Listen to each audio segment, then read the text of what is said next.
bonsoir, bienvenue à toutes et à tous et bienvenue dans la F2M Toulouse. On est ensemble pour parler du TFC pendant une heure. Vous êtes sur Radio Occitanie, bien sûr 98.3. Avec moi aujourd'hui, une belle équipe de feuilles de match, tout simplement. Puisqu'on a Nathan et Vincent. Comment ça va les gars ? Ça va. Là, je m'ai abandonné par Oxens, mais ça va. Ça va, il révise quand même. C'est important de l'avenir. Hein. Sinon, il va finir ici toute sa vie, t'imagines le pauvre. Ouais. En parlant d'avenir, on a notre meilleur chroniqueur et le lapsus révélateur et surtout meilleur technicien, mais qui sera aussi chroniqueur ce soir parce qu'il était avec nous au match hier soir. C'est Elliot. Comment il va, Elliot ? Bonsoir à tous, ça va très bien, merci. Et toi ? Ça va. T'aimes les jeunes, toi ? Tu vas finir formateur comme Casanova, tu vas voir. Ouais, c'est peut-être pour ça que je cause des U15. Ouais. Allez, on enchaîne. Au programme aujourd'hui, les gars, on va faire un retour sur Toulouse, des news et les résultats des jeunes et des féminines, quelques petites news du club. Retour sur le match de hier soir entre Toulouse et Rodez. On devait faire une preview Nîmes TFC et avoir des invités, mais l'actualité brûlante entre guillemets du match de hier soir nous a fait un peu changer au dernier moment les débats.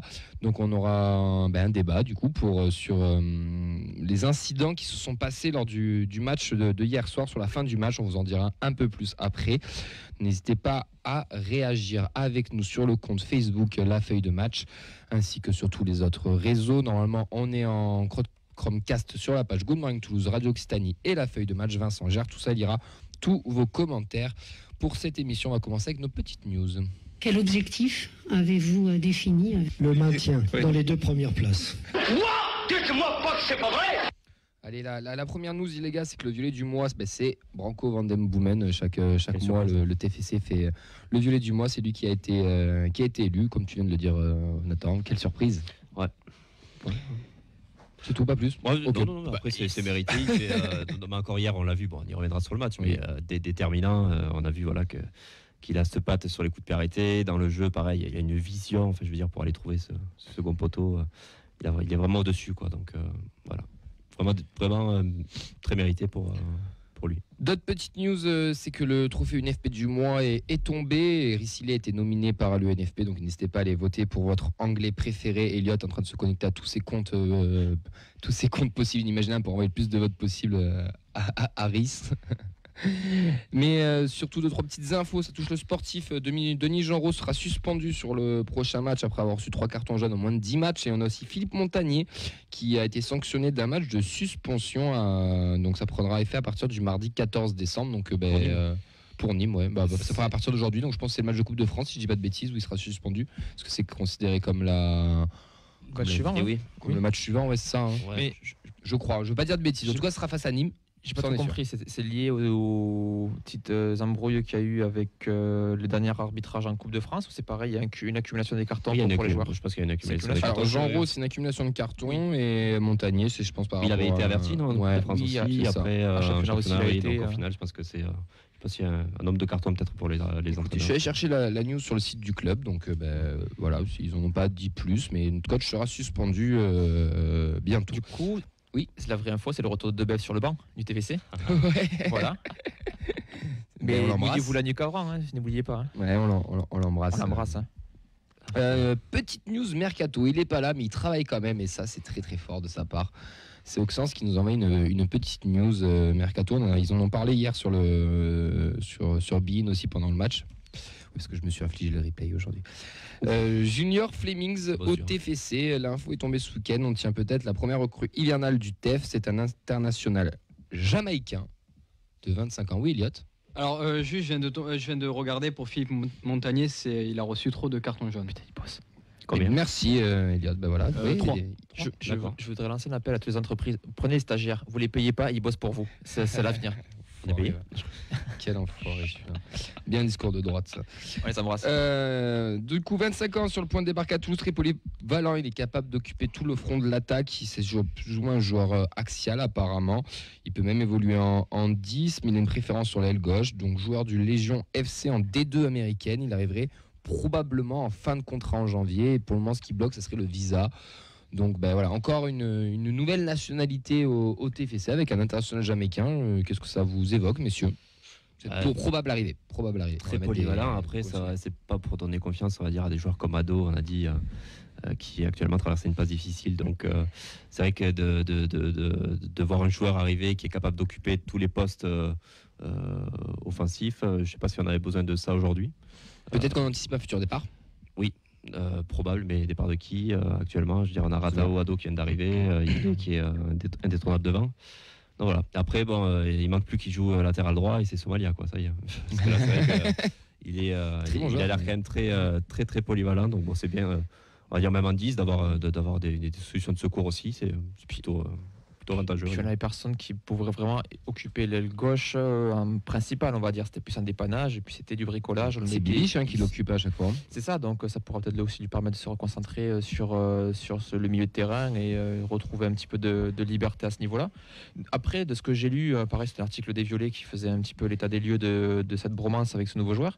Ça fait un petit moment apparemment qu'il est suivi, ça pourrait être encore un profil data. Pour le moment, ils n'ont quand même pas trop déçu, donc je fais confiance à Comoli et à toute la bande de Redbird pour nous dénicher un talent de plus.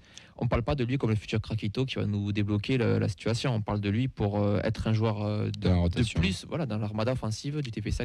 Ça peut être qu'une bonne surprise, quoi, parce qu'au final, il est inconnu, on n'a pas d'attente, on va dire. C'est pas un transfert, c'est un recrutement. Donc aussi, il n'y a pas d'indemnité à sortir, c'est un plus. Et puis le recrutement Redbird joue pour eux aussi, parce qu'on a rarement été déçus. Donc, du moins par les joueurs offensifs aussi. Je suis en train de réfléchir si on avait défensivement, on a eu un peu plus d'attente avec Nicolaisen, par exemple, ou de West l'an dernier. Et offensivement, il y a eu très peu de déceptions au niveau du recrutement. Pour Oxens sur le Facebook Live, n'hésitez pas à réagir. Pour Oxens, c'est sûrement pour remplacer numériquement Zobo. Fleming ne vient pas pour être titulaire. D'accord. Panique totale dans la technique parce que le téléphone n'arrête pas de sonner chez Elliott, mais si vous entendez des bruits de téléphone, c'est normal, ne vous inquiétez pas. C'est le seul jeune de moins de 20 ans qui a un téléphone fixe quand même. À l'heure actuelle, un piston gauche est recherché, bien sûr, pour essayer de suppléer Silla, mais ça, on va rien vous cacher, messieurs, ainsi que mesdames. Nathan, les résultats du centre de formation et des jeunes et des féminines, qu'est-ce qui s'est passé ce week-end? Alors, donc, c'est la trêve du coup pour les U19 et les U17. Donc, il y avait uniquement la N3 et la section féminine qui jouaient ce week-end. Donc ce dimanche, la réserve, elle n'a pas pu faire mieux que 2-2 sur la pelouse d'Aigues Morte avec des buts de Paul Bono, de Paul Bono et Noah Savignac, qui sont les deux buteurs toulousains. Donc au classement, le TFC est 9e du groupe H de National 3 avec 12 points en 10 matchs. Franchement, t'es bon parce que tu gardes ton service, t'es très fort. Il y a du mental. L'expérience. Je n'aurais pas pris le but hier à 5 minutes de la fin. Alors, c'est désormais la trêve pour la réserve qui retrouvera la compétition le dimanche 16 à 14h30 contre le leader du groupe, Alès, sur le terrain annexe du stadium. On les connaît, les copains d'Alès. Oui, ça va être compliqué de jouer contre eux. Clairement, pour les avoir vu jouer de France contre Cuneo, ce ne sera pas facile. Et puis, ça a 10 points d'avance dans le groupe de N3. Donc, c'est quand même bien parti pour monter, une équipe assez solide. Donc, ça va pas être évident pour la réserve. Surtout s'ils veulent repartir sur une série de victoires, c'est pas le meilleur endroit pour se relancer. Donc là, on va enchaîner avec les féminines. Donc la R1, c'était un derby en Coupe de France pour les féminines et elles ont été confrontées à une bonne équipe de Toulouse Métropole, mais elles ont gagné du coup 4-0 avec des buts de Soulac et de Lissard. Donc le tirage au sort a été effectué aujourd'hui et les féminines elles se déplaceront sur la pelouse de Iser, qui est actuelle 3e du groupe B de D2. Combien de tirages au sort il a fallu pour réussir au tirage final du coup? Ouais, il y en avait pas mal. 12. Ouais, pas mal, ouais, parce que, Et la corruption, ça partait de combien dans ces championnats-là? 12. D'accord. Donc, petite référence. Ce fameux tirage. Dans 5 ans, on y est. Ah oui. 2 fois Chelsea, Toulouse, vous croyez? Oui, d'accord. Allez, enchaîne, Nathan. Alors, en attendant de retrouver la Coupe de France, les féminines, elles auront un match important ce week-end, avant la trêve, du coup, avec la réception de Léguevin, samedi à 20h, pour recoller au leader Montalbanais, du coup. Du coup, la R2, c'était également un match important dans la quête à la première place. Elles étaient 3e au coup d'envoi à 3 points de Colomiers et elles se sont imposées 8-0 face à On. Elles sont donc à égalité avec les Columérines qui comptent un match en moins. Donc ce samedi à 20h, elles se déplacent sur le terrain d'Escalquens pour disputer un match en retard d'il y a 15 jours. Donc une équipe d'Escalquens en pleine confiance qui vient de prendre un 13-1 contre Canet. Donc ça risque d'être difficile pour elle. Donc voilà pour le petit point complet. Très peu de matchs, mais pas de défaite. Donc plutôt positif. C'est toujours le même rendement, et puis c'est toujours le même constat que les féminines sont largement au-dessus des autres dans leur poule. C'est vraiment intéressant. Encore une fois, relance un appel, c'est vraiment intéressant de les avoir. Et puis les U19 n'ont pas joué, mais les U19 qui sont premières de leur groupe aussi, avec 5 points d'avance sur le second. Donc c'est quand même un début de saison qui est très réussi pour les féminines. Merci Nathan pour ce petit retour. Comme chaque semaine, on suit l'actualité de nos jeunes et de nos féminines, en espérant avoir d'ici la fin de saison des intervenants voilà, ça appelle. Ouais, on y travaille de toute manière, ils le savent, le club qu'on est ouvert pour toute discussion avec eux. Maintenant, on va passer au retour du match entre Toulouse et Rodez. Scandaleux, vous avez été scandaleux. Vous nous avez volé la montée. Salut Maxime, comment tu vas ? Très bien, salut à tous. Merci d'être avec nous pour ce retour de match. Alors, avant qu'on commence, on va essayer de parler que du sportif. On y viendra juste à la fin, peut-être des incidents, parce que nous après on fera un débat sur ça. Mais on y viendra vraiment juste à la fin. Mais on va essayer de se concentrer sur le sportif, d'accord ? D'accord, très bien. Allez, du coup, on commence ce match, les gars, avec une composition 4-3-3 annoncée à la télé, mais je pense que sur le terrain, on a plus vu un 3-4-3. On avait Dupé, Dessler, Diakité, Nicolas Hyssen, Silla pour la défense, Spearings, Van Den Boomen, Jean Rau pour le milieu, Ngoumouili, Ratao pour l'attaque. Sur le terrain, c'était plus du Diakité, Nicolas Hyssen, Spearings en axiaux et les deux autres Zouzou là, en ailier. Le petit résumé du match rapide, les gars, première mi-temps, c'est Toulouse qui dominait le débat avec de jolis mouvements collectifs. C'était assez intéressant cette première mi-temps. Premier quart d'heure, on a Van Den Boomen qui récupère un ballon très haut et qui va trouver au second poteau Raphaël Ratao qui va ouvrir le score, donc 1-0 pour le TFC. Quelques minutes plus tard, qui va provoquer côté gauche et trouver encore ce même Ratao, mais qui va la mettre à côté. Et on aura encore un super mouvement, toujours côté gauche, avec un Silla des grands soirs qui va trouver sur un magnifique centre la tête d'Ilé. Mais ça va pas au fond et on termine la mi-temps à 1-0. Le seul point noir de cette première mi-temps côté toulousain, c'est la sortie sur blessure de Nathan Ngoumou, donc remplacé par Ado. La seconde mi-temps sera totalement différente et beaucoup plus compliquée pour nos violets, puisque Rodez revient petit à petit. Les Toulousains reculent de plus en plus. Pourtant, pas non plus de danger imminent, parce que Rodez n'aura pas cadré un seul tir du match, mais pourtant va égaliser un partout sur un coup franc. C'est Diakité qui va mettre un but contre son camp, alors que juste avant, on était passé nous sur un jeu un peu plus direct et Van Den Boomen avait trouvé Jean Rau qui est d'une demi-volée, avait fait frissonner tout le stadium. En tout cas, c'est un score de match nul, score final un partout avec une fin un petit peu houleuse, mais comme je vous l'ai dit, on y reviendra sur le débat, nous plus en profondeur, on en parlera à la fin de tout ça. Là, je m'oriente vers toi, Maxime. On nous a baratiné de derby ou pas derby depuis des semaines et des semaines. Moi, j'ai l'impression que les Ruténois sont venus jouer un derby, qu'ils ont ramené un point un peu pas chanceux, mais qu'ils ont fait preuve de vice et de malice et qu'ils ramènent un point. Ouais, inespéré, on peut le dire. Clairement, sur le match d'hier, c'est presque Toulouse qui perd 2 points et Rodez qui, par concours de circonstances, en gagne 1, entre guillemets. Ouais. Clairement, en première mi-temps, Rodez, ils n'ont pas vu le jour. Il faut être honnête là-dessus. Toulouse, ils ont clairement dominé avec leur système, qui était effectivement plus proche du 3-4-3 que d'un 4-3-3 classique. Ouais. Rodez d'ailleurs qui était plus à 5 derrière, on sentait que c'est l'objectif vraiment dès le départ, c'était vraiment de jouer le match nul. Vraiment, on a fait qu'évoluer en contre-attaque sur cette première mi-temps. Et en seconde mi-temps, même si on a tenu le ballon, c'est vraiment un retour un peu opportuniste, chanceux qui nous permet de revenir au score, quoi. Mais là-dessus, pour moi, il n'y a pas photo, quoi. Clairement, Toulouse était nettement supérieur à Rodez sur ce match-là et c'est presque un résultat forcément idéal pour nous, mais un peu inespéré aussi, quoi. On va s'arrêter un peu sur Rodez, on viendra parler du TEF un peu après, mais moi hier j'ai vraiment l'impression que Rodez, ils sont venus déjà pour mettre des coups, et on l'a senti dès les 15 premières secondes avec ce premier axe sur Ilé. Ils voulaient gagner leur duel, ils étaient venus faire un match de bonhomme, comme on dit un peu dans le jargon, avec pourquoi pas un contre à un moment donné et quelque chose, un résultat à la clé, et ça a été le cas, et en plus à la fin avec quand même beaucoup de vices de leur part. Et quand je dis j'ai l'impression qu'ils ont joué un derby, c'est que nous on a joué un match normal, mais eux ils ont joué un derby.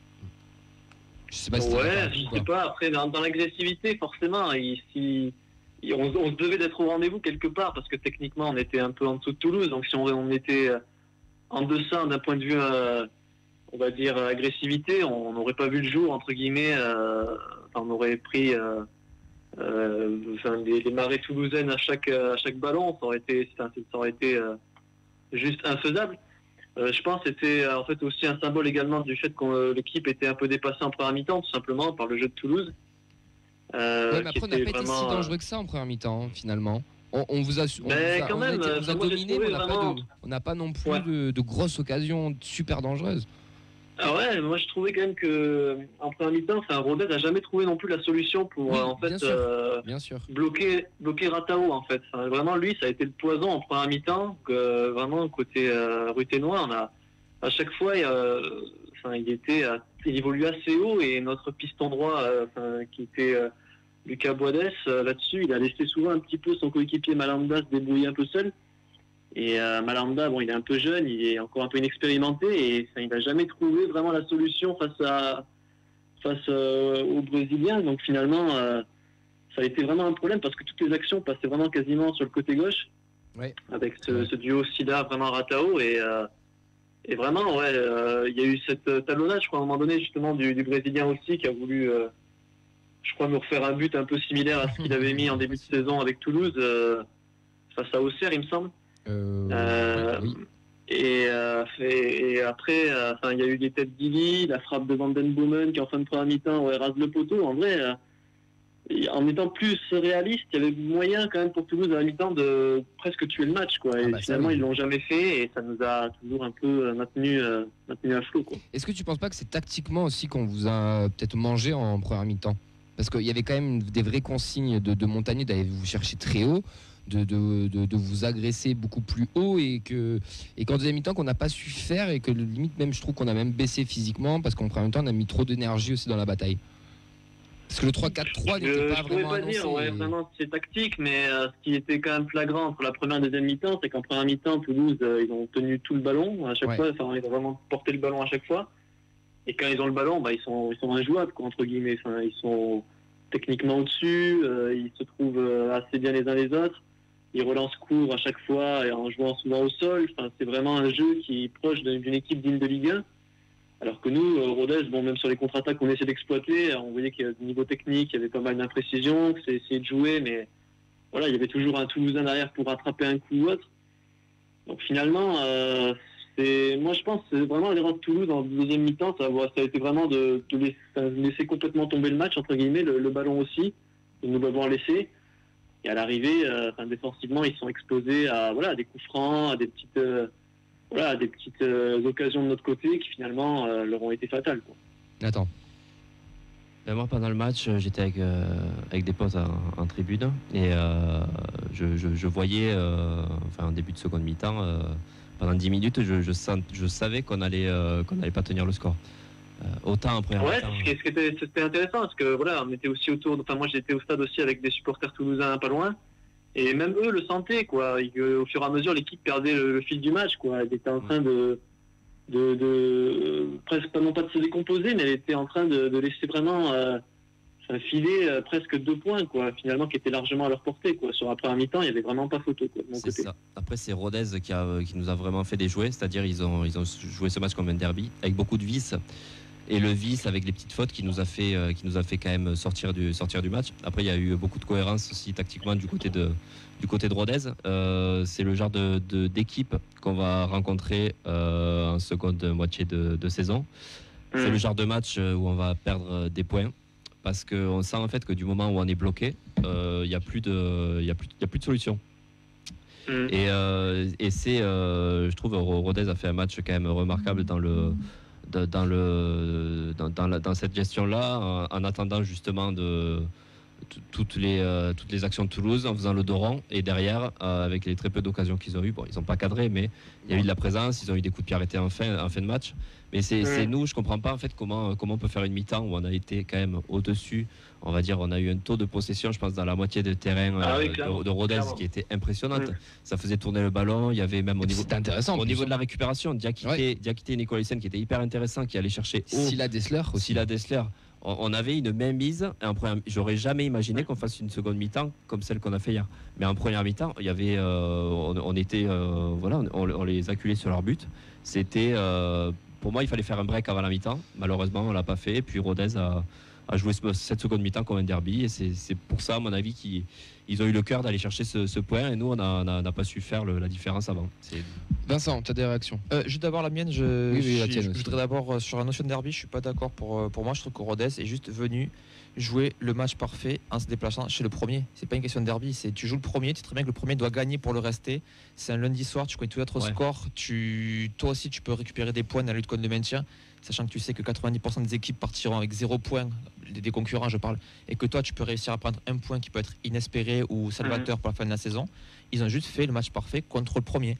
Ils ont été lucides, sereins, ils ont laissé passer les vagues, puisqu'ils jouaient limite la montre, les fautes, les petites choses dès la première mi-temps, même quand ils étaient menés. Donc ça veut dire qu'ils avaient la confiance qu'il y aurait cette occasion qui viendrait.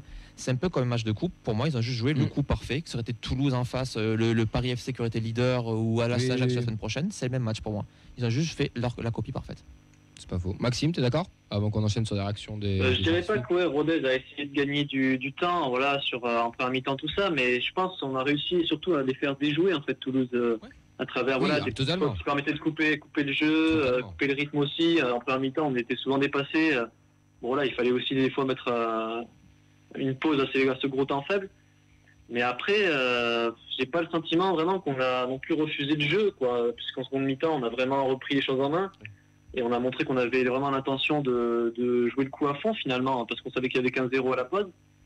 Mais pour moi, c'est vraiment Toulouse qui s'est un peu liquéfié au fur et à mesure de la rencontre, qui a perdu son football, quoi, qui a perdu totalement. On est sorti un peu du match aussi. On est sorti un peu du match et alors bon, je vais pas me cacher derrière ça, mais je trouve que l'arbitre de hier soir était exécrable et qu'il y a eu des trucs, quelques avantages sur certaines fautes qui n'étaient pas cohérentes, que je comprenais pas. Rodez a su s'en saisir l'opportunité et d'en jouer un peu de vice, mais c'est le jeu, on va pas se mentir. Hein. Et du coup, ça a fait ça a avantagé Rodez sur ça. Et nous, du coup, on est sortis, on était nerveux, on s'est sorti de notre match et Rodez nous a tendu un peu le piège et nous, on en a foncé dedans, mais à deux pieds joints. Ah ouais. Il y a des moments. C'est clair, à la suite de la sortie d'Ngoumou, c'est vrai qu'on a senti les Toulousains très très nerveux et même notamment Ricili. En première mi-temps, il rate 2-3 occasions et on sentait que même si c'est son caractère un peu de buteur né qui veut marquer à chaque fois, il était vraiment, à chaque fois assez frustré presque du marquage que les défenseurs centraux ruténois lui imposaient à chaque fois. Célestine l'a très bien pris au marquage. Nathan, tu voulais ajouter quelque chose? Il y a des moments aussi, on aurait pu jouer plus simple aussi en première mi-temps. Certes, ça combinait bien du côté de Silla et de Ratao. Ratao qui a fait un bon match, mais pareil, il y avait beaucoup de gris-gris, je sais pas combien de sombrero, il en a fait 3 ou 4. Je trouve que c'était on aurait pu à des moments jouer, le jeu n'était pas forcément de ce côté-là, d'aller chercher un peu, d'aller dribbler. On est passé par l'axe, on y est rarement passé. Je trouve qu'il y aurait des moments où ça aurait pu être un peu plus fluide et on aurait eu plus de confiance aussi pour débuter cette seconde mi-temps et avoir un peu plus de lucidité et de spontanéité pour pouvoir faire un résultat, quoi. Vincent, pas mal de réactions. Je vois tes notes qui sont remplies de copier-coller là. On a sur l'avis général sur le match, on va commencer avec Henri. Expérimentation tactique hasardeuse du coach Montagnier. Ah, je suis pas d'accord. Oxens le rejoint sur ça, en tout cas sur les changements. Changement trop tardif aussi. Ça rappelle Garand niveau remplacement. On reviendra après sur le coaching. Je sens que Pep Hermé est vexé sur son banc de touche. Amaury, c'est le match classique. On improvise, on ne sait pas trop où on va et après on accuse les individualités avec on a manqué de réalisme, les résultats en berne sont mérités. À tous les matchs, on parle de l'agressivité et de l'envie de l'adversaire. La vérité est peut-être simplement que nous, on en manque. Ça c'est vrai par contre. Ça, je suis un peu d'accord. Pour Diane, déçu du match, les occasions, il faut les mettre au fond. Je ne sais pas ce qu'ils ont en ce moment. C'est très dommage de perdre des points. J'ai trouvé Rodez très agressif en fin de match. Cédric s'attarde sur la seconde mi-temps, qui a trouvé catastrophique, comme celle contre Niort. Spearing, défenseur central, pas idée de génie. Montagnier ressort son 3-4-3 que j'affectionne pas spécialement. Je pense qu'on pourra faire un petit mot sur la tactique parce qu'on n'est pas tous d'accord aussi. Pour en avoir parlé avec toi hier dans le stade. Pour Johan, malheureusement, ça fait quelques matchs qu'on est moins bien dans le jeu et physiquement, mais il faudra bien finir à Nîmes. Pour Serkin, je trouve qu'il y a un problème de placement pour les attaquants. Quand il y a un centre, tu peux partir chercher une bière, tu vas pas trop rater grand-chose, sauf sur le but de Ratao, mais bon. Et Samy, enfin, on avait l'impression que le TFC était largué physiquement en deuxième. Est-ce une piste pour la suite? Mais là, tu vois, je prends ce dernier commentaire, c'est très bien que tu finisses par ça, et je le jumelle avec le tactique. Le 3-4-3 que Montagnier a mis hier, moi je l'ai trouvé très intéressant, et pour moi c'est ce qui a fait que notre première mi-temps était très bonne, parce qu'on les a perturbés, on les a gênés. Spearings, Défenseur central, sans le ballon, je dis bien sans le ballon, c'était très intéressant dans son repli tactique et tout. Il était vraiment là. Mais il est face au jeu. Dans ses transitions, oui voilà, mais dans ses transitions, c'était un peu plus compliqué. C'est vrai que des fois, il avait un peu plus de mal à accélérer le rythme comme peut le faire un Van Den Boomen.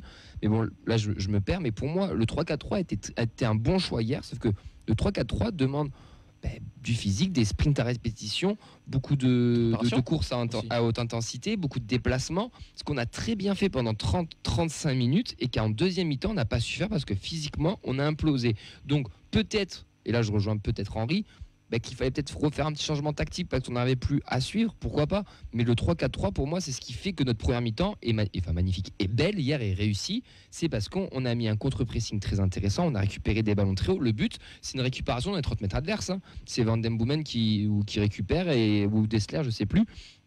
Et c'est des récupérations hautes et c'est ça qui a perturbé les Ruténois. C'est pour ça qu'ils ont eu du mal à sortir la tête de l'eau. Mais sauf qu'en deuxième mi-temps, physiquement on a un petit peu explosé quoi. Mais bon. Il y a juste une petite réaction d'Amaury par rapport à ton propos, Nathan, concernant Gratao et les dribbles.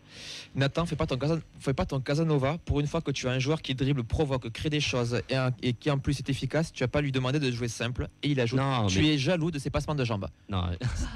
Voilà. Non, et on part sur un dessin direct d'Eliott en cabine. Après, j'ai pas dit qu'il avait fait un mauvais match. J'ai dit qu'il y a des moments où ça aurait pu être plus simple, mais de son côté comme les autres aussi. Mais forcément, c'est bien d'avoir un joueur comme ça aussi dans l'effectif, quoi. Voilà, ça change un peu des. Moi, j'ai pas de nom. Oui, non, mais ça provoque. C'est ça que je pense. Messieurs, j'ai vu pas mal sur les réseaux de gens qui se plaignaient de Rhys Ilé. Alors avant que nous on en parle, alors peut-être que Maxime n'était pas le mieux placé, mais je sens que tu as vu le match. Toi, qu'est-ce que tu as pensé de notre avant-centre hier sur le match? Moi je l'ai trouvé en première mi-temps super intéressant comme l'équipe dans ses déplacements ou autres, mais en fait j'ai quand même trouvé qu'il touchait très peu de ballons bizarrement.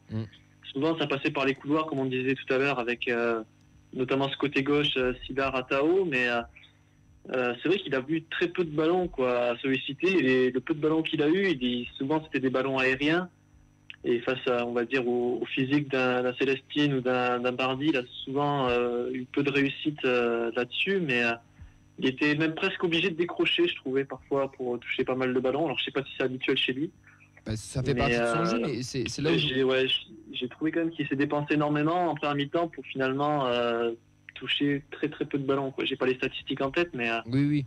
Mais c'est là où je voulais en venir, tu l'as très bien dit, est-ce que Rhys n'a tout simplement pas perdu son duel face à Célestine et l'autre défenseur central, parce que Célestine hier pour moi l'a eu à l'intox, au vice, au physique, et Rhys n'a pas été bon parce qu'il avait un mec qui était derrière lui en permanence, qui lui a mis un impact, un duel qu'il l'a pas lâché, que dès qu'il le touchait un peu, tombait aussi, il a joué un peu roublard et il l'a fait sortir de son match tout simplement. Enfin, moi je trouve que c'est ça. Pourtant Célestine c'est un jeune joueur chez nous, il a 24-25 ans je crois. Et vraiment sur ce match-là, on avait l'impression qu'il en avait une trentaine. Il a vraiment fait preuve, non pas de vice, je sais pas, mais il a vraiment fait preuve d'expérience, vraiment là-dessus, à sortir presque de son match à votre avant-centre, très clairement. Ouais, puis ça a été bien fait aussi tactiquement, parce qu'il y a dû avoir un plan anti-ilé. Tu vas chez le leader qui, dans son buteur, le dernier match à domicile, il marque 4 buts. Forcément, tu as un plan anti-ilé qui se met en place. Après, voilà, il n'a pas été... il n'a pas été non plus catastrophique. Voilà, dans ses déplacements, il fait toujours les efforts. Ça, c'est quelque chose, on pourra jamais lui enlever à Ilé. Certes, forcément, il s'est pas procuré des masses d'occasions hier, mais voilà, il y a toujours le côté d'aller faire l'effort, de tenter de créer du décalage, de tenter. Voilà, ça, on pourra jamais lui enlever. Après, c'est vrai que c'est un joueur, il a besoin d'espace. On l'a vu contre Sochaux aussi. Il avait beaucoup d'espace là face à une défense assez regroupée derrière. C'était plus difficile pour lui. Et voilà, il faudra qu'il travaille aussi pour arriver à se créer des opportunités face à une défense assez regroupée derrière. À 5, il y en aura. Il n'y a pas Cordès. Ce qui m'emmerde, c'est que ces genres de personnes sont les mêmes qui ont mis Ilé sur un piédestal il y a 3 semaines quand il a marqué un quadruplé. Que là, ça y est, il faut penser à le remplacer. Faut arrêter. Hier, il fait pas un mauvais match, Rhys. Il s'est juste fait bien prendre tactiquement et techniquement par son vis-à-vis, et en soi il fait vraiment pas un mauvais match, qui s'est quand même bien dépensé. Il a lâché 2-3 bons ballons, il a eu des occasions, il aurait pu mieux les jouer certes, Mais putain, laissons-le tranquille parce que je pense que la montée passera par lui et j'en reste convaincu. Puis si les attaquants marquaient sur toutes leurs occasions, il y aurait les 50-50 en championnat. Il faut arrêter aussi. Exactement. Hein. Exactement. Vos tops, messieurs? Les tops, Van den Boomen est incontournable sur ce match. C'est celui qu'on a le plus vu. Il a vraiment brillé tout du long. Là, c'est clairement compliqué de le mettre en top. Peut-être aussi le blanchisseur de Dupé, parce qu'il n'a pas dû avoir grand chose à faire après le match. Je pense qu'il a eu une journée tranquille. Le maillot, il peut le remettre directement. Moi, je mets Genreau aussi. Je trouve qu'il a fait un bon match. Genreau, oui, c'est vrai. Il a été intéressant. Très offensif. Denis Genreau a été très très intéressant dans un rôle à milieu à 2. Là, il a été. Enfin, je pense pas que physiquement il peut courir autant. Enfin, je sais pas, j'ai bien aimé en tout cas, techniquement et tout, c'était intéressant. Côté Ruteno, Nathan, pardon, non, je sais pas, juste, t'es d'accord même si voilà, il y a eu le malheureux but contre son camp, je trouvais moi la charnière, du moins première aussi, qui était hyper intéressante dans la récupération au niveau du duel où on a été hyper bon aussi derrière entre. Il y avait un gros duel aussi avec Diakité et Nicolaisen. Donc voilà, malheureusement il y a le but contre son camp à la fin où c'est évitable, mais voilà, je trouvais qu'ils avaient fait un match plutôt correct les deux. Oui, Viat. J'ai trouvé que Silla a fait un bon match Oui. sur l'ensemble. Il a fait des bons déplacements avec ou sans le ballon. Puis je le mettrais dans mes tops, moi, honnêtement. Ouais, c'est vrai. Justement, on a parlé avec Camille au stade hier, justement. Le 3-4-3. Voilà, Silla fait un bon match parce qu'il n'est pas défenseur. Ouais. C'est vrai. Donc automatiquement, il peut oui, vraiment tous se vers l'avant, puis combiné sur le côté comme à l'époque comme Casa de 2013, le 3-5-2, ça se souvient. Côté Rutenois, c'était quoi tes tops? Moi Ouais. Nous mets pas Diakité. Hein. Non. Il nous a bien aidé hier. Non, mais en top, vraiment Célestine, même s'il a un peu agacé les supporters de Toulouse. Moi, je le déteste. C'est vrai qu'il a eu vraiment un match taille patron pour lui hier. Il a été vraiment au rendez-vous, au niveau, et il était vraiment là où il fallait. Et après, moi, je mettrais plutôt l'accent sur le coaching en fait du coach de Rodez, vraiment en seconde mi-temps. C'est vrai qu'on n'a pas vu beaucoup d'Embélé en première mi-temps, il n'était pas forcément dans son assiette, et le fait d'avoir fait rentrer Clément Depré, ça a tout de suite changé le visage de l'équipe, je trouve. On a eu plus de coups francs par la suite, l'entrée de Florian David aussi a été intéressante, de Johan Obiang aussi, donc vraiment tous ces petits changements en fin de match, vraiment je pense, ont aussi pas mal aidé l'équipe à aller chercher ce point de nul aussi, quoi. Donc je mettrais vraiment l'accent sur le coaching vraiment de notre coach qui a vraiment été... je pense à la hauteur de l'événement, quoi. Célestine, c'est un peu le genre de gars à la Cahuzac. Cahuzac, tu peux pas le piffrer, il va te casser des jambes, tu as envie de l'insulter ou quoi. Tu es l'adversaire, tu peux pas le saquer, mais par contre, il est avec toi, mais il te soulage. Et moi, je suis supporter de Rodez quand il fait ça, mais je rigole. Je me dis, putain. C'est presque ce qui manque à Toulouse, j'ai envie de dire, un joueur patron, quoi, derrière. C'est presque, hier, il y aurait eu un défenseur taille patron, il aurait certainement fait remonter le bloc ou autre en seconde mi-temps, et c'est presque ce qui manquait, un joueur d'expérience, quoi, presque derrière pour votre équipe. Ouais. Ben écoute, moi Célestine, je l'ai mis dans mes flops parce que je suis côté toulousain que t'as pas de recul et que non, mais mais j'y viendrai après. Mais on va faire les flops et je vais vous expliquer après pourquoi je l'ai mis dans mes flops. Dans les flops, j'ai mis Nicolas Rainville parce que je trouve que l'arbitrage était quand même catastrophique une autre fois de plus, encore en Ligue 2 hier soir. Et pourtant, j'ai regardé le documentaire de Tony Chaperon juste avant de venir au match. Je commençais à être conciliant auprès des arbitres, mais là, hier, lui, c'était pas possible. J'ai mis, on terminera sur ça avec Maxime, mais bien sûr le racisme dans les tribunes en gros flop, et ça je pense qu'on est tous d'accord. Et Célestin, parce qu'en fait Célestin, je trouve qu'à la fin, et c'est le côté supporter qui va parler, mais son chambrage auprès des supporters, le fait qu'ils se tiennent un peu les parties, qu'ils tirent la langue, qu'ils chauffent un peu tous les ultras, alors que c'était déjà un peu chaud, d'attiser un peu cette haine, j'ai trouvé que c'était un manque de professionnalisme pour lui, et d'un côté, je trouve ça aussi normal parce que ça fait partie du chambrage du football. Mais il n'était pas obligé de faire ça. Il a déjà été très vicelard pendant le match. Je pense qu'il n'était pas obligé de faire ça non plus à la fin du match. Mais c'est un avis très personnel et parce que je suis supporter adverse. J'ai pas vu, mais certainement. C'est chambré, c'est pas cool. Bah ouais, tu peux le voir sur le match en rediff sur Bein. Tu verras, il se met vraiment devant le cop, il tire la langue, il se tient un peu les parties, etc. Il y a même Van den Boomen qui lui dit d'arrêter, puis il continue, il insiste vraiment. Et tu as l'impression qu'il avait une revanche à jouer face au TEF. Alors après, il est formé au club, donc peut-être que ça s'est mal passé. Mais bon voilà, t'as gagné, tu lèves le point, tu montres que t'es content, mais je trouve qu'il fallait pas en rajouter autant. Mais après, après, je serais Rutenois, je serais très fier de lui.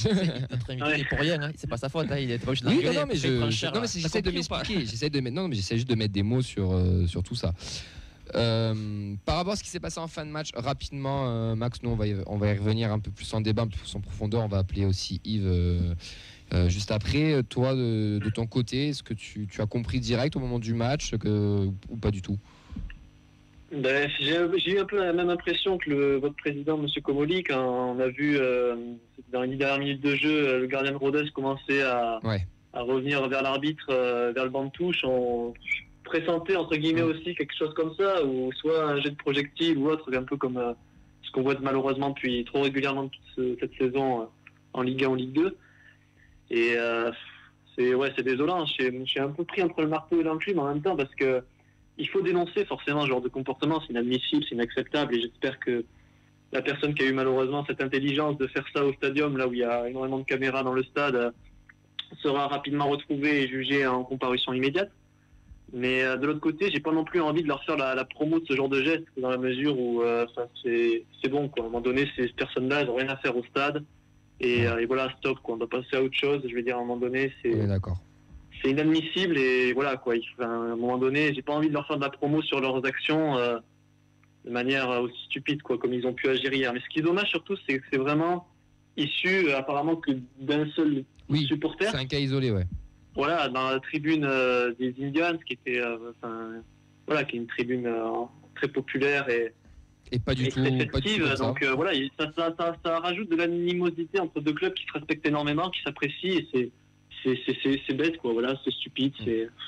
Mais j'ai trouvé bien. C'est agaçant, et j'ai trouvé intelligent les communiqués des deux clubs. Je sais pas si tu les as lus, mais autant celui de Rodez que de Toulouse, je les ai trouvés très intelligents et très bien faits. Et ça, c'est hyper positif. Ouais, tout à fait. Et c'est vrai que donc vraiment là-dessus, ça prouve vraiment que voilà, à un moment donné, il faut dépasser. Il faut à un moment donné que ce genre de personnes restent chez elles, et puis voilà, ne rajoute pas de l'animosité entre deux clubs qui, voilà, finalement, on parlait de notion de derby, mais c'est avant tout du football, et exactement. Voilà, c'est 3 points en jeu uniquement. Ça va pas changer en soi. Et comme l'a dit le coach Montagnier, on est quand même une équipe où je pense qu'on a à peu près une quinzaine de nationalités, bien sûr, voilà. de nationalités, donc c'est un petit peu ridicule. Cosmopolite, il y a pas. C'est vraiment stupide de vouloir mettre de l'huile sur le feu, alors que finalement tout se passait pour le mieux, quoi. Exactement. Bon, en tout cas, Max, merci à toi d'être venu avec nous dans l'émission. Super, merci à vous en tout cas. On te rappellera peut-être pour le match retour. Écoute, qui sait. En tout cas, on se tient au courant. Très bonne saison au RAF. Bonne continuation à toi. Nous, on espère que vous allez quand même vous maintenir, parce qu'on vous apprécie quand même malgré le match d'hier soir. Super, merci à vous en tout cas. Et puis vous êtes les bienvenus après à Rodez pour le match retour. Carrément, on sera là, il n'y a pas de souci. Donc c'était des cons, c'était des gros cons. 10 mannequins toulousains sur la pelouse, quoi. J'ai eu au téléphone, il m'a dit fonce au TFC, c'est vraiment c'est une famille. Il y a des joueurs comme Chantôme, comme Jonathan Zibina, ils peuvent t'encadrer. Et puis surtout avec encore plus d'ambition. Tu mens, il ment. Alors on le répète tous les ans, et il y a des saisons où pérenniser, ça passe d'abord par bien défendre. Et là, on va accueillir pour le débat notre ami Yves de la Diste. Comment il va, Yves ? Ça va bien, et j'espère que le morceau de musique ne reviendra pas non plus. Oh, joli. Exactement. Oh, c'était juste pour le petit jeu de mots, pour la petite vanne. Non, on va pas se mentir. Je sais pas si mettez go, c'est Camille, il n'y a aucun souci. Non. Pourquoi tu écoutais la voiture alors, Camille, tout à l'heure ? Non. Monsieur me rappelle plus Saint-Priest et Saint-Hilaire. Tu vois, on l'a écouté à peu près 25 fois en moins de 2 heures. Mais... Oui, c'est vrai. Bon, comment ça va, Yves ?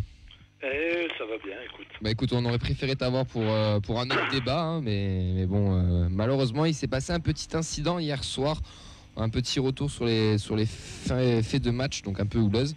À la 88e minute, après un énième pleurnichement de Célestin, oui, j'ai encore la rage contre lui, c'est Mpassi qui vient voir l'arbitre, et ce dernier va voir le délégué. À première vue, comme ça, on comprend pas trop pourquoi, en tout cas en direct du stade.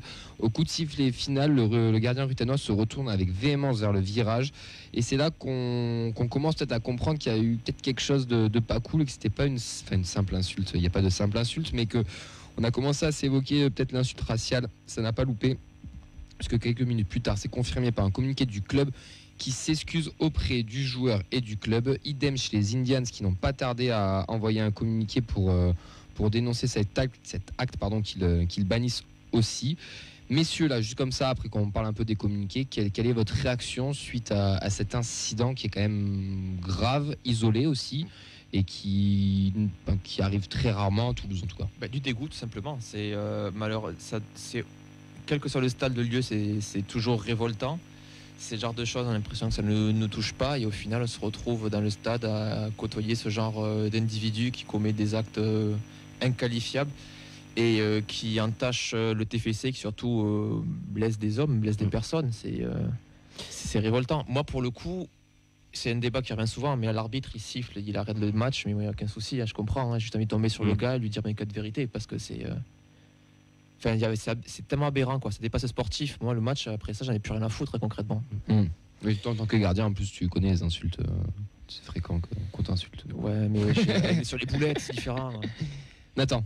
Puis ça n'a rien à faire au niveau de la société, ça n'a rien à faire aussi encore plus dans un stade de foot, dans un match où il y a tout se passait bien jusque-là, une ambiance un match quelconque, et puis au final il y a ça qui arrive. Enfin c'est à vomir, quoi. On a l'impression il y a toujours ça arrive dans des stades, on a l'impression ça revient en permanence. Il faudrait vraiment qu'il y ait des actions concrètes et voilà de sensibilisation au racisme. Après moi j'avais peur justement qui est que cet individu ça fasse prendre pour tout le virage, c'est-à-dire qu'il y ait tous les groupes, on sait que les Indians, on l'avait vu avec le jet de la bouteille, ils pénalisent ce genre de choses quand ils acceptent pas quand il y a ce genre d'individus qui foutent de la merde tout simplement.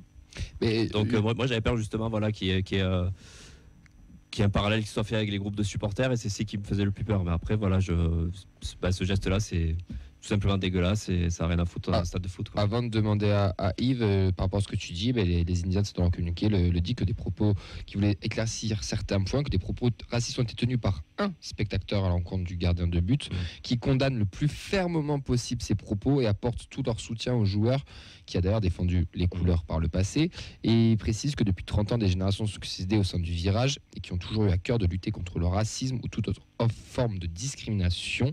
De tels propos n'ont jamais eu lieu, n'auront jamais leur place au sein du virage Bristaton et viennent tenir aujourd'hui l'image de tous les supporters toulousains. Nous espérons que ce spectateur sera identifié au plus vite et qu'une sanction exemplaire sera prononcée contre lui, qu'à l'avenir de tels actes ne puissent plus se reproduire dans notre tribune. Voilà un petit exemple du communiqué des Indians qui est assez explicite pour le coup. Yves, toi qui étais aussi dans le virage hier soir, comment tu as vécu cet incident? Cet incident, on va dire, il y a plusieurs actes. Disons que dans un premier temps, on a vite compris de quoi il s'agissait quand on a vu Lionel Mpassi s'énerver de façon aussi véhémente vers une seule personne. Là, j'ai une première réaction qui me dérange un peu. C'est, on va dire, la passivité des stadiers, parce que cette personne était quand même accoudée à la rambarde qui borde le terrain, donc avec des stadiers à moins d'un mètre de lui qui ont donc très bien entendu ce qu'il disait. Donc la première question, c'est pourquoi ça n'a pas bougé et personne n'est intervenu, parce que dans un premier temps, tout le monde regardait un peu incrédule ce qui se passait, ça bougeait pas de la tribune, le mec était tout seul par là en bas, enfin voilà, donc si Mpassi a réussi à entendre ce que lui criait cette personne, les stadiers qui étaient à 50 cm de lui l'ont très bien entendu aussi, donc pourquoi il n'y a pas eu d'intervention? Question bête, ils ont le droit d'intervenir? Désolé de te couper, mais ils ont le droit d'intervenir s'ils entendent quelque chose? C'est vraiment une question bête.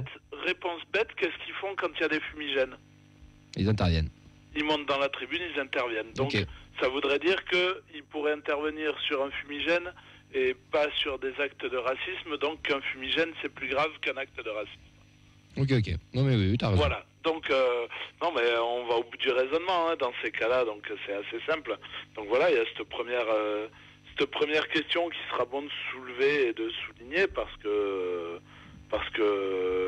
si à ce moment-là ça intervient, le mec est embarqué et remis à la police, on n'en parle plus, ça va pas plus loin, parce que là ça peut être en comparaison immédiate en plus. Il n'y a pas l'énervement de Mpassi à la fin, et il n'y a pas cette sensation un peu bizarre qui a fait monter la sauce derrière sur la fin de match, où on a vu qu'il y a eu beaucoup de personnes excitées, énervées au niveau du virage Brice, où on a été obligé d'intervenir et d'intercepter quelques mecs qui ont essayé de jeter des gobelets en plastique sur le terrain, donc on les empêchait de faire, mais il y a eu ça aussi.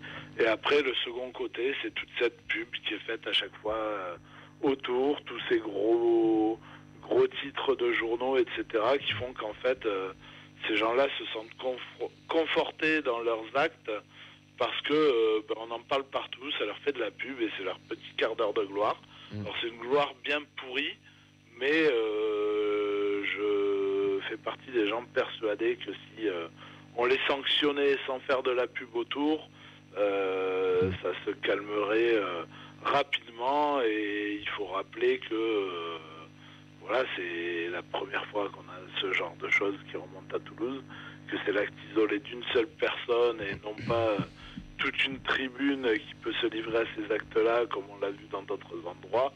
Donc voilà, en gros, j'ai presque envie de dire, pourvu qu'il soit vite arrêté, vite jugé, et qu'on passe à autre chose, parce que c'est un acte qui ne devrait pas avoir lieu, contre lequel tous les groupes de supporters se sont toujours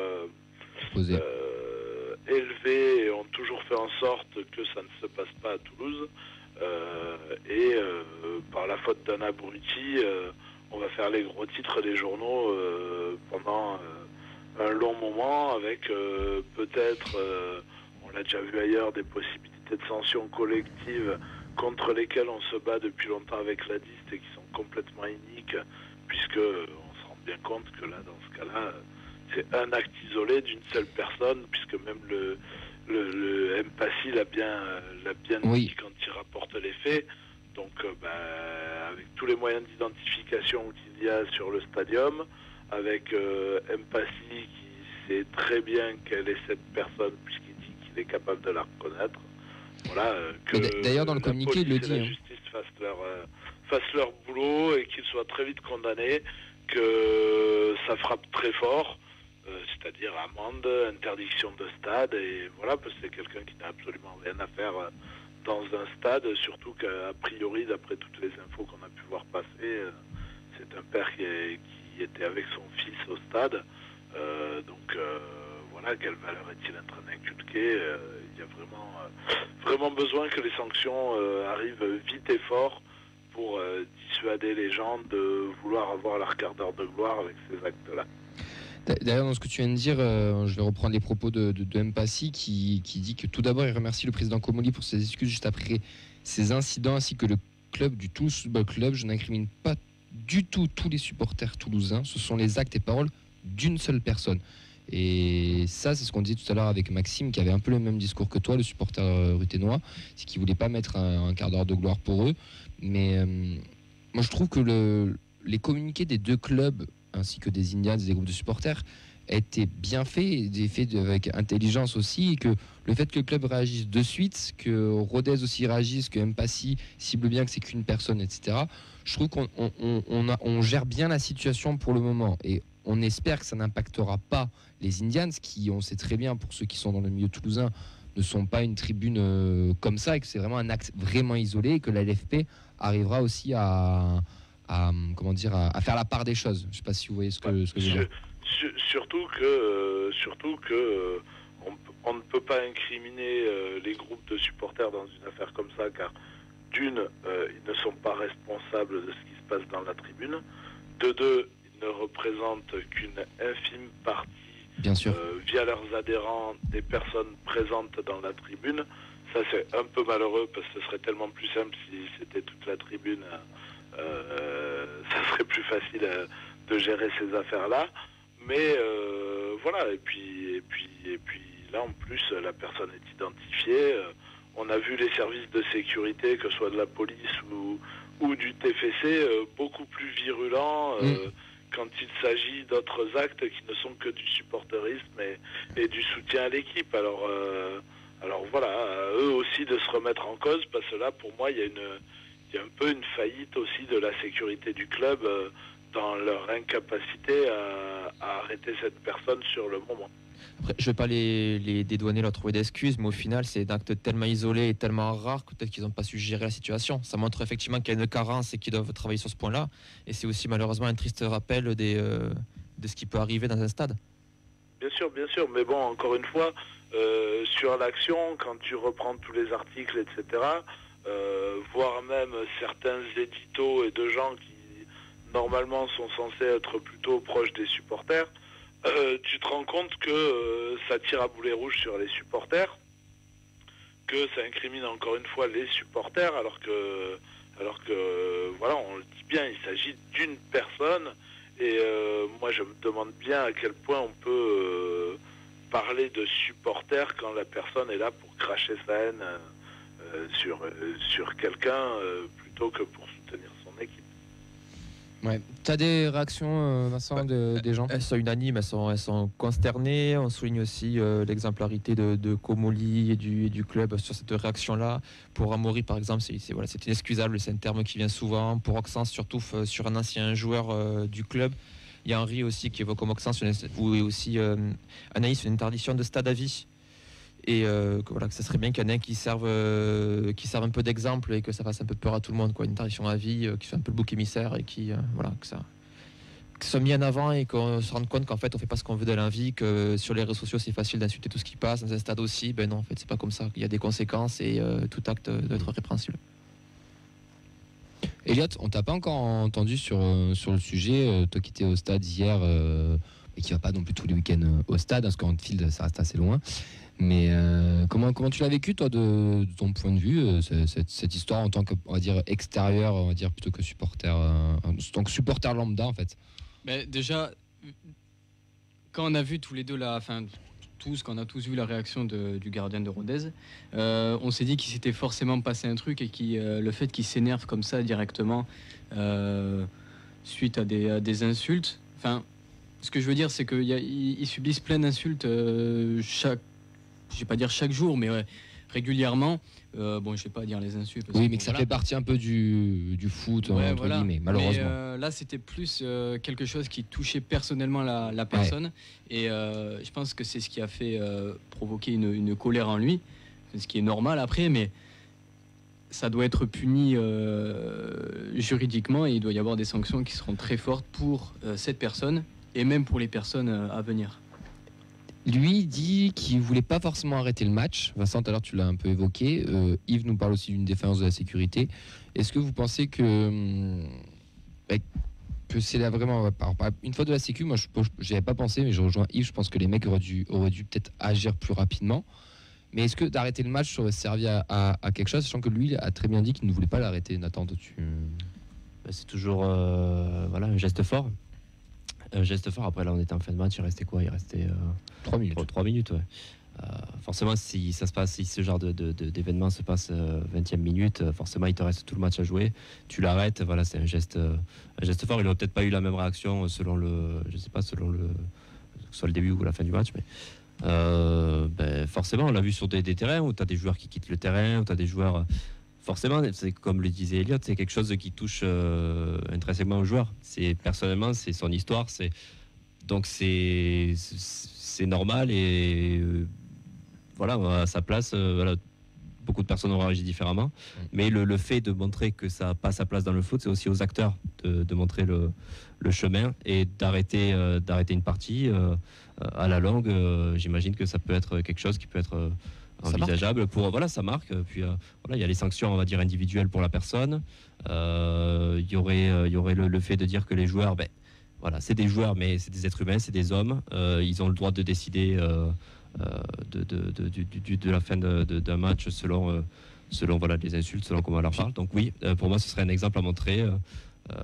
Et ce serait vraiment un geste fort. Je ne sais pas en France si ça avait été fait en Ligue 1 ou en Ligue 2. Donc, mais on parle quand même de leur métier. Je veux dire, est-ce que toi, tu as ton métier, tu prends une insulte raciste, tu as envie de continuer? C'est juste ça. Je veux dire, en plus, devant tout le monde, c'est une humiliation. C'est pas. Bien sûr. Ce qui me dérange, il nous reste 1 minute 30, 1 minute 40 là, mais ce qui me dérange, c'est qu'on a beaucoup vu sur les gros articles, on parlait des Indians, du virage, des ultras, on a encore une connotation négative auprès de tous ces supporters, alors qu'on le répète et j'insiste, c'est un putain d'acte isolé, comme l'a dit Yves tout à l'heure. C'est sûrement un père de famille apparemment qui était là, qui le mec n'est même pas carté, même pas membre ou quoi, ni rien. Et quand j'ai l'impression qu'encore on incrimine avec tout ce qui se passe un peu aussi dans les stades en Ligue 1, etc. Il y a encore ce côté un peu mauvaise image des tribunes et que je trouve un petit peu dommage parce qu'il y a désolé de l'expression, mais parce qu'il y a un con en fait. On va encore faire une généralité et j'espère vraiment que les instances sauront faire la part des choses et c'est pour ça que j'insiste sur le fait que les deux clubs, je trouve, ont bien réagi, que les Indians, leur communiqué était très bon. Enfin, je sais pas ce que tu en penses, Yves, mais c'est encore une nouvelle fois, on cible encore des gens alors que c'est juste encore un acte isolé, quoi.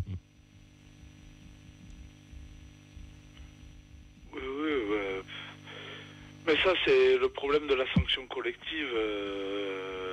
Voilà, c'est toujours faire payer au plus grand nombre la connerie, parfois d'un individu isolé, parfois d'un petit groupe de personnes, mais c'est jamais une majorité. C'est pour ça aussi que je suis un peu sceptique sur le fait d'arrêter les matchs. Il est sûr qu'il faut que quelque chose se passe, mais est-ce que l'arrêt de match ne peut pas avoir aussi un effet pervers dans l'autre sens, c'est-à-dire que certains vont s'en servir pour se donner une visibilité, pour marquer le coup, pour simplement emmerder le monde, parce que quand on est aussi con que ça, pour venir insulter quelqu'un par rapport à ses origines et sur des prétendues thèses racialistes qui ne sont fondées sur absolument rien et qui ne permettent aucune discussion sur la réalité même de leur existence. Voilà, c'est malheureux. Mais c'est donner tellement d'importance à des gens insignifiants que moi je reste persuadé que la seule solution c'est de les attraper, frapper fort sur ces gens-là et parler et leur donner le moins de visibilité possible à eux et à leurs actes parce que quelque part c'est aussi leur quart d'heure de gloriole, même si c'est de la gloriole pourrie, mais je suis sûr qu'avec ses potes qui doivent passer ses idées, qui doivent partager ses idées, ils passent un peu pour un héros, quoi. Et avec une affaire comme ça, donc c'est assez compliqué comme sujet et on est toujours sur le même sur un peu l'affaire du pompier pyromane et c'est un peu compliqué, donc je sais pas quelle est la bonne solution si tant est qu'il y en ait une, à part continuer à essayer d'éduquer les gens et à chaque fois où il y en a un qui dérape, frapper très très fort, un peu comme ça a pu être fait. Je vais prendre un exemple récent et qui va parler à beaucoup, un peu ce qui a été fait avec Radosavljevic, le joueur de rugby qui va payer pendant un long moment, et c'est très normal, son dérapage, puisqu'il a été suspendu en rugby à 15, licencié par son club, et que derrière il avait retrouvé un club pour jouer, exercer son métier dans une autre ligue, et devant le tollé que ça a fait, il a sauté à nouveau et il ne rejouera pas. Et voilà.